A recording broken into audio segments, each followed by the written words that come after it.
Your business exists because you had the idea to start it. Everything begins in our minds. That's why your business results cannot outgrow your current level of thinking. Do you want to serve more clients, make more money, without working more or burning yourself out? Grow yourself first as a leader of your business, because that's who you are, a leader, even if you're the only person in your business right now.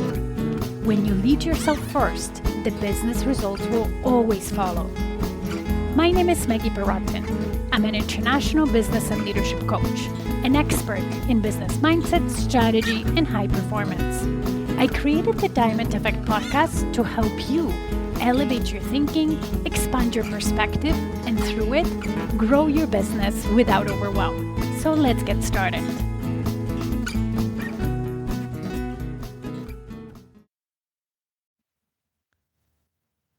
If you're a service business owner with a team and you're noticing that there's been more and more issues lately, whether it's with certain team members dropping the ball, things falling through the crack, and there is a lot of finger pointing going on and people are not engaged as they are, I would encourage you to look at your communication system in the company and how do you ensure that your team members and everybody is on the same page, is building great relationships, not just working relationships, but human relationships, and what type of culture you're building. And the first thing you want to look at is meetings. Welcome to Diamond Effect podcast. Today, I want to talk to specifically about how weekly meetings with your team can save you a lot of time, build up your team morale, prevent a lot of issues from happening, and boost the engagement. Over the past 6 months or so, I've coached a number of clients on this. And very often when I have a business owner coming to me as a potential client with team issues, the first thing I look at is whether they meet with their team on a regular basis. And most often they don't. And this is one of the key reasons why there is a lot of chaos and issues happening in their team.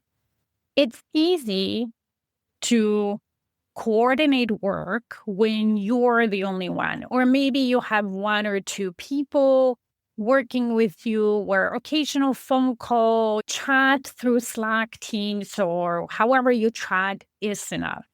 But the moment your team grows to 5 people and beyond, and especially if they're not all at the same location, you do need to put some structure that facilitates proper communication, builds up connection, and through that, eliminate a lot of issues, misunderstandings, things being dropped, and then that hostile atmosphere that can be created if you don't have a proper structure. So before we talk about that, let me tell you how I run my team in my corporate life as a director of operations, where I had a team of about 30 people with 3 distinct business lines. And my team was the heartbeat of a 450 people team in North America. We were responsible for the training, the technology, the dispatching of the 450 technicians, for making sure that their managers had the data on the performance, that they were meeting contractual obligations, that the routes of the technicians were optimized, that the technicians had everything they need to do the work, not only from the technology perspective and data, but also from trucks and tools and so on. We supported their management with the vacation, the labor planning, all those things my team was responsible for. And the 3 lines that I had: a dispatch team, that was about 20, 25 people over the years it grew. And I had a manager that managed that. That was a critical operation where the dispatchers operated 24/7 in two languages, English and French. We always had to make sure that there was somebody there to support technicians because we did attend to critical emergencies for the client. Then I had administrative team, which was, I think, 3 assistants and a team lead who were supporting operations managers, so managers to whom the technicians reported. So anything from the fleet, the uniforms, the vacation allotment, and all the little things that can happen and that were happening in the hundreds of people team, that team supported across Canada and US. And then I had business analytics team or team member. There was 1 or 2 of them at some point that were running a lot of different reports, looking at data, making sure that we met contractual obligations, because not meeting them could have costed the department and company millions of dollars in penalty. That also the operations managers had the performance data for each technician, for each team, to ensure that their team were performing well. So those were the 3 lines of business that were under my leadership. And it took some time, but my team ran like a well-oiled machine. We were all aligned on the processes, on what message we were putting out there to the technicians, to the operations managers, to the clients, so the internal stakeholders, our external stakeholders. No matter who you ask, we would always have the same response according with the company procedures, policies, and things that we agreed on the leadership level, because we had great communication, because we were all aligned and we discussed things, we brainstormed things, and so on. And I had great leaders leading my sub teams that I was aligned with and they were aligned with me. That then if there was anything that had to be cascaded down to the individual dispatchers or admins and so on, they were doing it however we agreed on. And part of the success of the alignment, I always say, department to department can operate differently because it's all up to the people in that department, how they operate, the leadership, and so on. So our alignment and how we operate was necessarily the same like in every other department because we had a thing going. And one of the key parts of that thing, making that thing possible, was meetings. So what my cadence was, and I'm not saying that this is the perfect ideal cadence. It all depends on the size of your team, the scale of your team, and how much things change and how much things are going on. And our operation was very dynamic. There were things happening on an hourly basis. There was a lot of things going on. So we had to meet weekly. We had a Monday morning meeting, operational meeting, where I had all my leaders from 3 lines of business meet and some senior dispatchers. My admins were there. And that meeting lasted from 30 minutes to an hour, depended on the week, where we discussed what we have going on, if there were anything, new things coming up, whatever support my team members needed of each other or whatever they needed from me. If there were any questions of how to handle things, we discussed that. So then every line of business knew what was going on in the other one. Through that, my employees learned how maybe one action in one department affect the other department. So then decisions were not made in isolation, because that often happens. One person decides or one department decides to do something without considering the impact on others, and then creating a whole lot of issues in another line of business or another part of the business. that wasn't happening in my team because of that weekly meeting where we could discuss things, we could understand things. And because everyone knew what was going on, we were clear on decisions may be made by higher leadership on the reasons and so on. We had one message as a department, one voice and alignment. And if there was disagreement or certain conflict that was healthy where we debated things, we debated them at the meetings and ultimately came to one conclusion that then everybody got on board with. And that's how we had one message, right? We were helping each other. We were sharing ideas. That cross-team knowledge and communication was critical. So that was operational meeting once a week, everybody together, or at least the leaders of the lines of business together. And then I also met weekly with the heads of each line of business separately. So with my manager of the dispatch team and occasionally senior dispatchers, with the team lead of the admin team and my business analytic teams.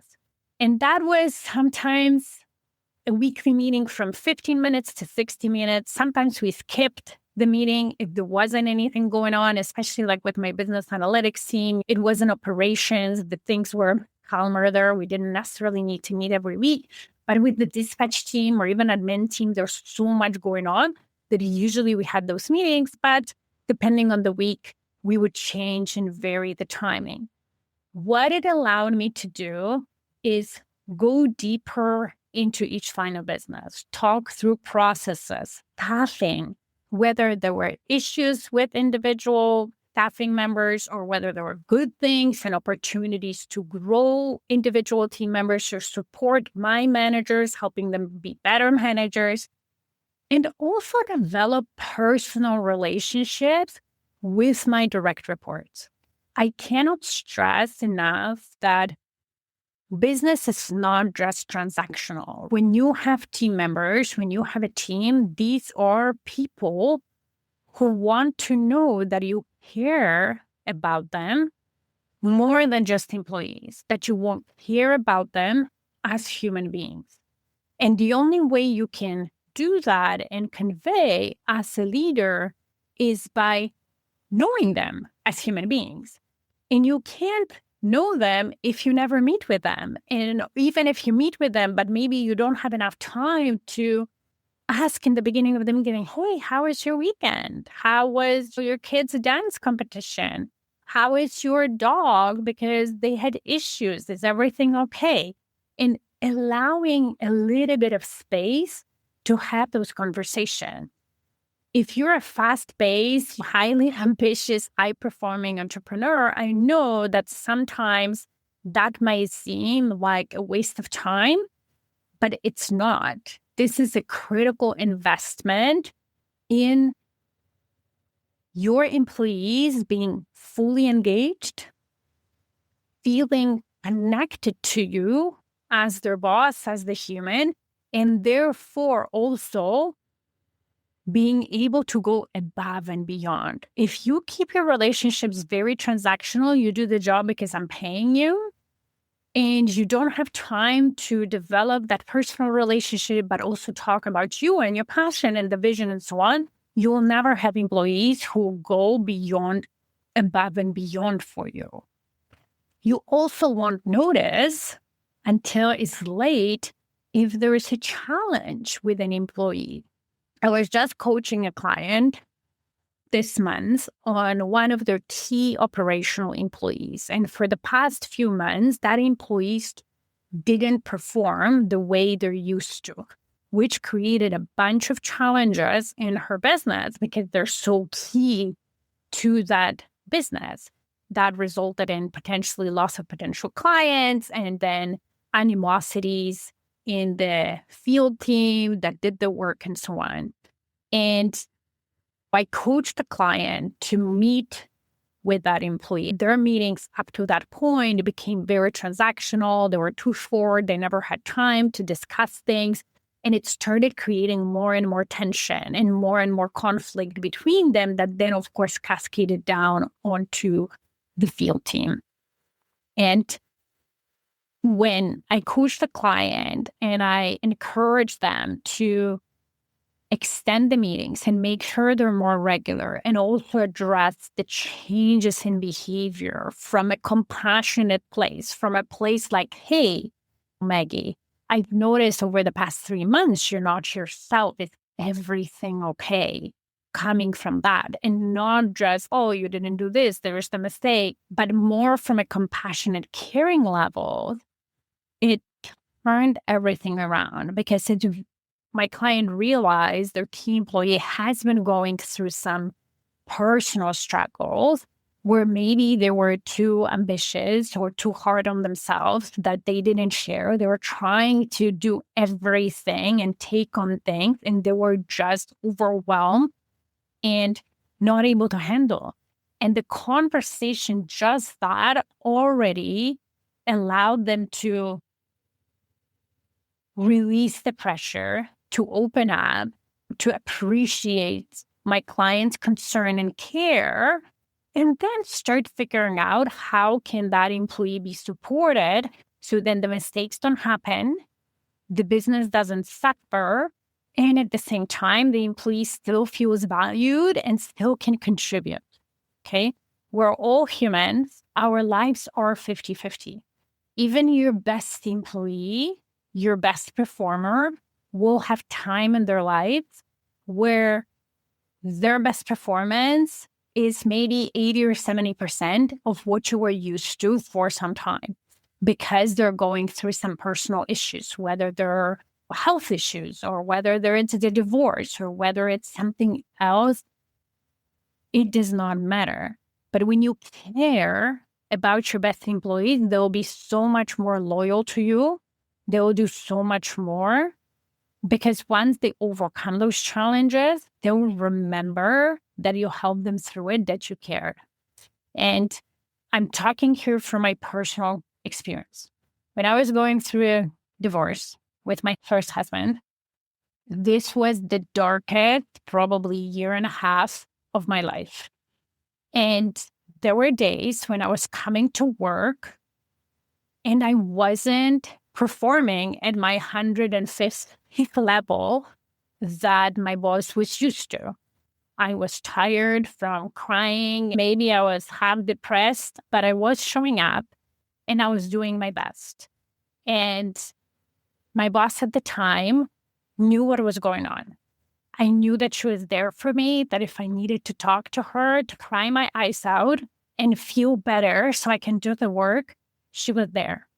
She also wasn't maybe pressuring me or putting too much in me and giving me space to do the job that I had the best I can. And I never forgot that. I was loyal to her. I stayed with her as an employee, probably longer than I would ever stay, being ambitious and wanting to learn and so on, because I knew that she cared about me beyond just me being an employee, and that she was there for me, even to listen and to talk where I didn't have anybody else to talk about. Because sometimes being an immigrant, people are alone. And the only people that are their family or they're close to are their workmates or their boss, at least in person. My family was across the ocean, and it's hard sometimes to talk about things that are going on, emotional things, over the phone and over WhatsApp or whatever it is, right? So sometimes it's work. And I'm not saying you have to bring all your life to work or allow. It wasn't like I was crying at work all day long and I wasn't doing my responsibilities. I was showing up and I was finishing the work, but there were moments where I just needed somebody to understand or hold space for a 5-minute conversation so I can keep going, right? And your best performers will never abuse it, but they will always appreciate it and give you so much more over the course of their employment with you.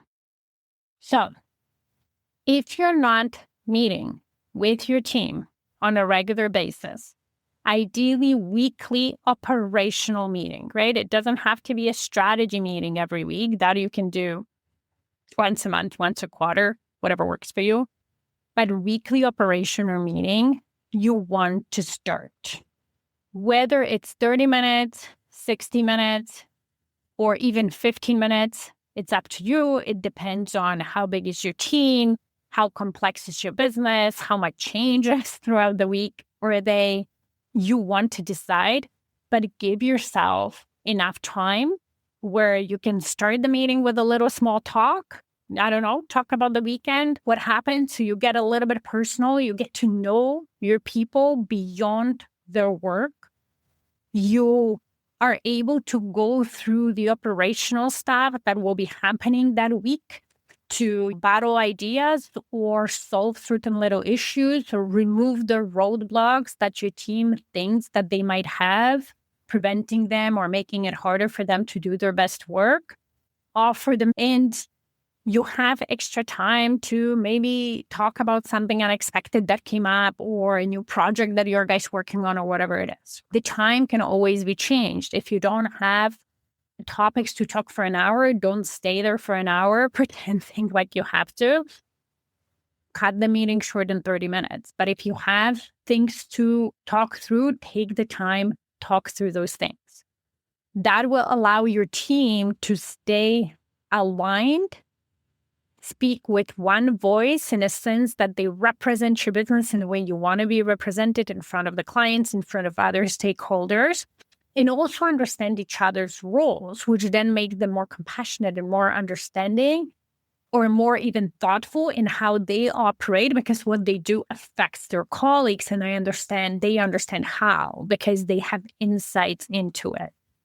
Another client of mine, before we started coaching together, had a small sales / quote processing team.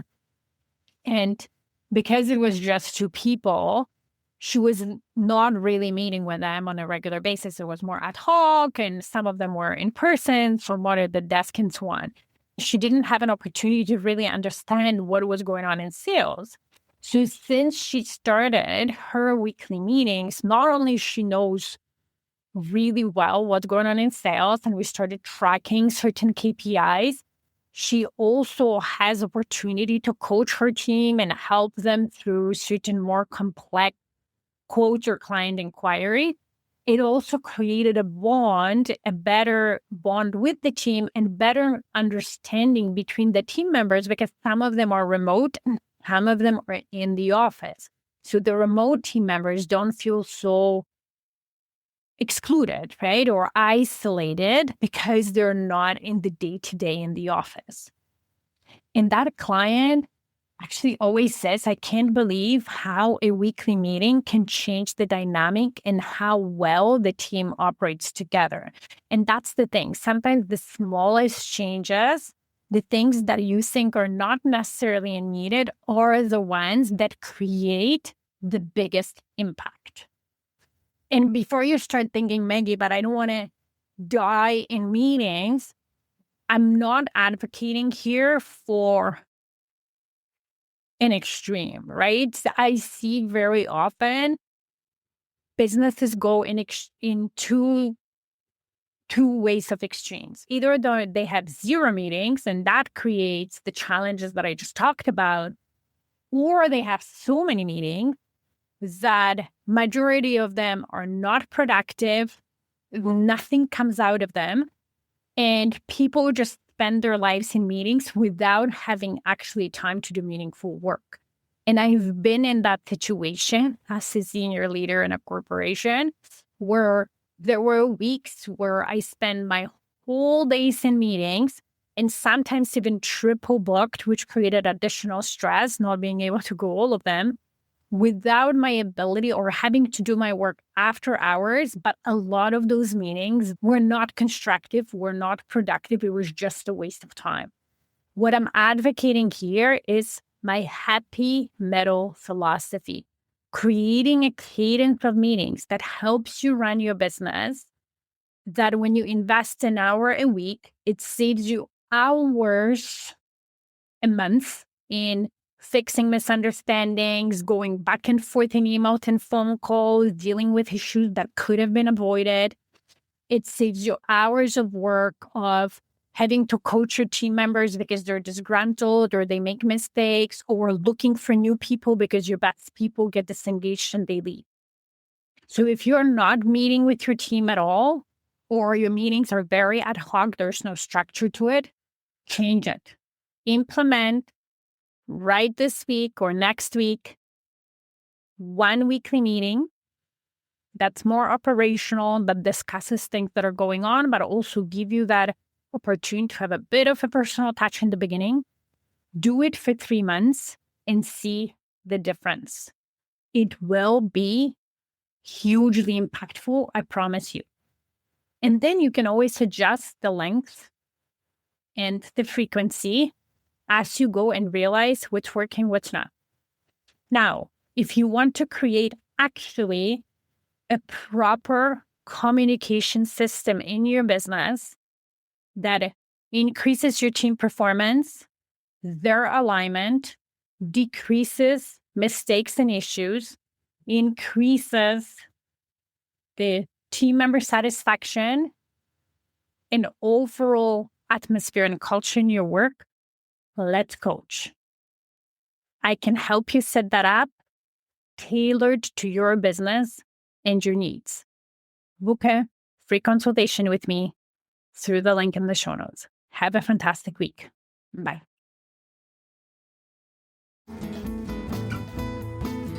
Thank you for listening today. If this podcast resonated with you, please come back. Also, you can leave a review on whatever platform you're listening. And if you have a suggestion, question, or a topic you would like me to talk about, let's get in touch via email. Email me at Maggie@stairwaytoleadership.com. See you in the next episode.